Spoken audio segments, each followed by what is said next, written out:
के ख्वाजा साहब की जय हो। आलमजी महाराज की। आज इस गुलामालानी की तपोभूमि पर इस इलाके के किसान और नौजवानों को अपने हकों की लड़ाई के लिए फिर एक बार संघर्ष के मैदान में उतरना पड़ा और आपकी इस महापंचायत के अंदर विराजे हुए बाड़मेरी नहीं मारवाड़ के हमारे सभी अति प्रिय नेता, किसानों की आवाज और पूर्व मंत्री हमाराम चौधरी साहब विराजे हैं।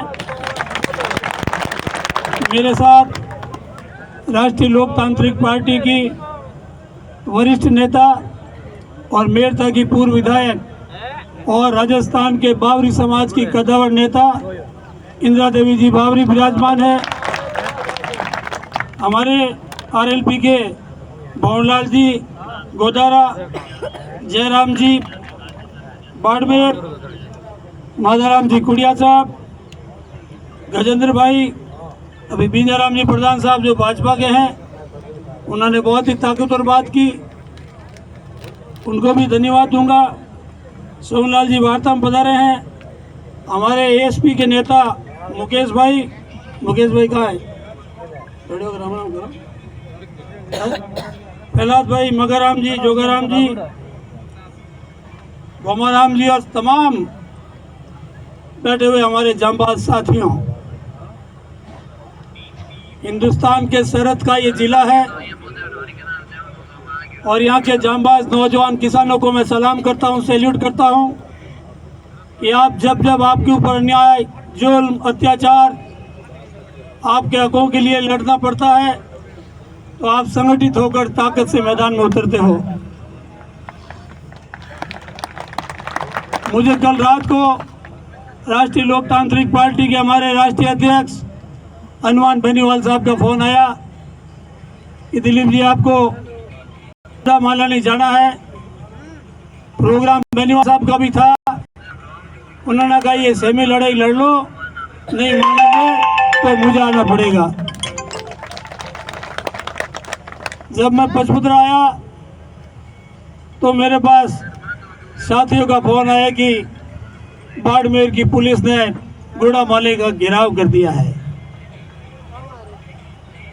मैंने बेनीवाल साहब से बात की, उन्होंने एसपी कलेक्टर से बात की, मैंने भी बात की कि इस लोकतांत्रिक देश के अंदर हिंदुस्तान का किसान नौजवान अपनी आवाज को लेकर सरकार से बात कराता है तो आप आतंकी की तरह जो है इनके साथ व्यवहार मत करो।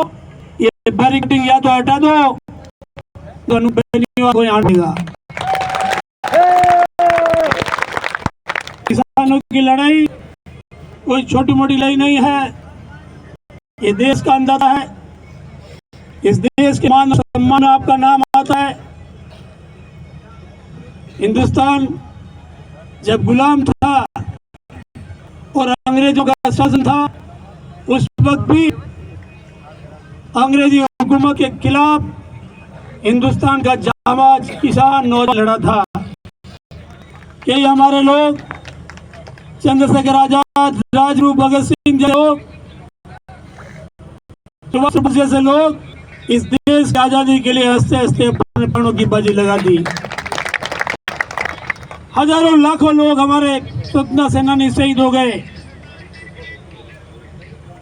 आज उन लोगों की आंखों में आंसू है कि आजाद भारत का हमारा किसान नौजवान चुनी हुई सरकारों के खिलाफ अपने हकों के लिए सड़कों पर उतर रहा है। उन्होंने कभी कल्पना नहीं की कि आजादी के बाद आजाद भारत में हमारे लोगों को सुख मिलेगा। डॉक्टर भीमराव अम्बेडकर साहब ने संविधान बनाते हुए कहा था कि ये देशवासियों, मैं तुम्हें एक वोट का अधिकार देकर जा रहा हूं। चुनी हुई सरकारें, चुने हुए जनप्रतिनिधि अगर आपके साथ वादा खिलाफी करे तो समय आने पर वोट की चोट के साथ उनको जवाब दो और ताकत से जवाब दो। हुकूमतें बदलने का आपके पास जो ताकत है वोटों की, समय आने पर एकजुट होकर, संगठित होकर, जो लोग, जो दल आपके दुख तकलीफ में आपके साथ खड़े रहे, उनकी मदद में आप पीछे मत हटिए। आपका जो बंटवारा होता है ना चुनाव के टाइम, मुसीबतें हमको देखनी पड़े। आज किसी के लिए आपको संघर्ष करना पड़ता है। आज किसानों की फसल फूट हो गई अतिवृष्टि के कारण, और सरकार आमदन राशि कम करने ला रहा। आप किसानों को आपके वो स्वीकृत की, और अभी 2 बार आपको संघर्ष करने के बाद वो पैसा 90 करोड़ तो कल इन्होंने सैंक्शन किया। इनको पता है सरकार को कि किसान कूड़ा मनाने की धरती पर पूरी तैयारी के साथ, दमखम के साथ आ रहा है। मांगे पूरी नहीं होगी तो किसान एक कदम पीछे नहीं हटेगा। ताकत के साथ इस सरकार से लड़ेगा। सरकार को जिस रूप में आपकी ताकत ने झुकाया है, और अनुमान बेनीवाल आपका कि बेनीवाल जी रहे हैं, सरकार झुकाती। अभी देखा आपने रिया के अंदर मेड़ता में किया था। सरकार ने 3 मांगा। 13 तारीख को राष्ट्रीय लोकतांत्रिक पार्टी फिर मैदान आई। सरकार का नजरिया ठीक नहीं था। रात को 11 बजे बेनीवाल जी ने ऐलान किया कि जयपुर की ओर कूच करेंगे और सरकार के सचिवालय का घेराव करेंगे। हजारों गाड़ियां, मैं भी साथ में था, हजारों की रात को 2 बजे हम पार्टी गाड़ी के पास पहुंचे तो सरकार सामने आई कि हम वार्ता के लिए तैयार हैं। आप और जयपुर के बीच में से लेके आगे लोग हजारों की तादाद उसको इंतजार करते हैं बेनीवाल जी का। अगर वो इतना नहीं रुकती तो जयपुर अगर पहुंचते तो आजादी के बाद में सबसे बड़ा जयपुर का घेराव राष्ट्रीय लोकतांत्रिक पार्टी के नेतृत्व में होता। 5 लाख लोगों का टारगेट था।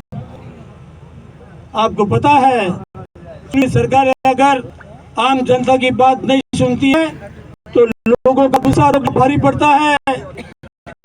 आज नेपाल के अंदर और बांग्लादेश में सत्ता पड़ी, सरकार के भ्रष्टाचार और नाकामियों के खिलाफ वहां के देशों के नौजवानों को सड़कों पर आना पड़ा, तख्ता पलट दिया। वो ताकत आप लोगों के अंदर है। साथियों, राष्ट्रीय लोकतांत्रिक पार्टी का यही नारा है, सर कटा देंगे लेकिन अपने कार्यकर्ताओं का सर छुटी देंगे। आपको घबराने की जरूरत नहीं है। अगर हमारे प्रतिनिधिमंडल गया है, आपकी मांगों पर सकारात्मक विचार नहीं कर रहे तो आंदोलन के लिए तैयार हैं। जरूरत पड़ी तो बेनीवाल साहब आपके बीच में आएंगे। आज हेमाम जी चौधरी साहब, मैं गिरफ्तार करता हूँ। मुझे भी 13 तक यहाँ प्रभारी मंत्री होने के नाते आपके बीच में काम करने का मौका मिला। लंबे समय से कांग्रेस में रहा, लेकिन कांग्रेस में धरातल पर लोगों का मान सम्मान कम होता है, इसलिए मुझे आरएलपी मानना पड़ा। लेकिन ये हमारे जांबाज, हमारे आदरणीय, हमारे संरक्षक है। हमेशा मैं आपकी इज्जत करता रहा हूँ और बेनीवाल साहब भी आपकी बहुत इज्जत करते हैं। आज आपके गुड़ामाली कॉन्स्टिट्यूंसी को जो है बाड़मेर से हटाकर आपके जो है बालोतरा में डाल दिया।